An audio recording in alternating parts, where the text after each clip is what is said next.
നമസ്കാരം യൂട്യൂബ്സിലേക്ക് നിങ്ങൾക്ക് ഞാൻ ഇനി കാണിച്ചു തരാൻ പോകുന്നത് എങ്ങനെ പടക്കം ഉണ്ടാക്കാമെന്നാണ്. ഫ്രൂട്ടിയുടെ സ്ട്രോയിട്ട് കുടിക്കുന്ന കവറിൽ എങ്ങനെ ഉണ്ടാക്കുക അതോളം നമുക്ക് സമയം കളയണ്ട, പെട്ടെന്ന് തന്നെ ആ വീഡിയോയിലേക്ക് പോകാം. ഈ ഫ്രൂട്ടീൻ്റെ ഇത് നമ്മൾ ഇങ്ങനെ രണ്ട് ഭാഗം ഇങ്ങനെ നമ്മൾ പൊട്ടിച്ച് വെച്ചിട്ട് അത് പൊട്ടിക്കില്ല കേട്ടോ, ഇതിൻ്റെ ഭാഗം ഇങ്ങനെ നേരെ ആക്കി വെക്കണം.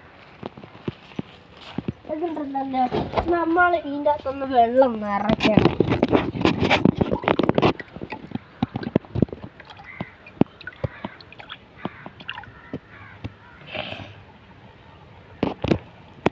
ഇങ്ങനെ തന്നെ ചെയ്യണം ഗായ്സ് നിങ്ങൾ, എന്നാലേ നമുക്ക് മനസ്സിലാവുള്ള. ഇവിടെ ചെയ്യണം, ഇവിടെ നോക്കിയാൽ നമുക്ക് അത് കാണാം. അപ്പം നമ്മൾ ഗായ്സ് വെള്ളം നിറച്ചിട്ടുണ്ട്, ശകലം വെള്ളം നിറച്ചാൽ മതിയേ. എന്നിട്ട് ഒന്നും കൂടി ഒന്ന് ഊതി കൊടുക്കണം. എൻ്റെ ഇഷ്ടം ഉണ്ടല്ലോ നമ്മളിവിടെ ചണിക്ക് വെച്ചിട്ട് നമ്മൾ ഇതിൻ്റെ അകത്ത് വെച്ചിട്ട് ഈ മണ്ട ഭാഗം എടുത്ത് നമ്മൾ ഇതിൻ്റെ അകത്ത് കയറ്റി വെക്കണം. എന്നിട്ട് നമ്മൾ ഒന്നും കൂടി ഊങ്ങണം. എൻ്റെ ഇപ്പോൾ പടക്കം പൊട്ടണമാണ്.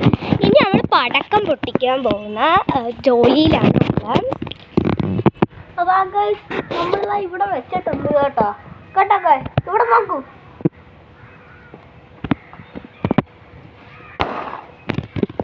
പൊട്ടിയത് കണ്ടോ? ഇത്രയ്ക്കും ഒരു ഈസി സിമ്പിളൊരു പടക്കം നമുക്ക് വീട്ടിൽ തയ്യാറാക്കുന്നത്, കൊച്ചുങ്ങൾക്കൊക്കെ വളരെ ഇഷ്ടപ്പെടുന്ന അതിമനോഹരമായ ഒരു പടക്കമാണ് നമ്മളിന്നിവിടെ തയ്യാറാക്കിയിരിക്കുന്നത്.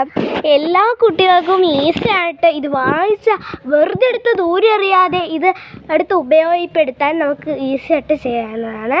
ഇതും പഠിപ്പിച്ചു തന്ന നമ്മുടെ സ്വന്തം സാരെങ്കിലും നന്ദി പറഞ്ഞുകൊണ്ട് ഞാൻ ഈ വീഡിയോ നിർത്തുന്നു.